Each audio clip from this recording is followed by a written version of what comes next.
Good morning, this is Steve Mace, forecaster with the Eastern Sierra Avalanche Center. I'm just shy of 11,000 feet on a northeast aspect on the shoulder of Mount Olson in the Virginia Lakes area. I tucked in here into this sort of more sheltered area on the shoulder to get away from the wind, which is ripping pretty strong out of the west-southwest today and leading to quite a bit of transport with this new storm that just rolled in. Now I'm only finding deposits in the 1 to 2 inch range of this new fresh storm snow, but it is overlying a slightly more complicated snowpack.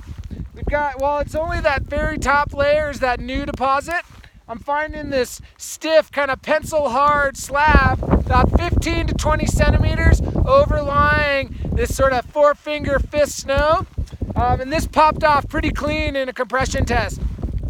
So definitely something to keep in mind as this storm rolls in and intensifies, is we're going to get some new fresh wind deposit that'll be fairly sensitive on top of these more stubborn but still active wind slabs below.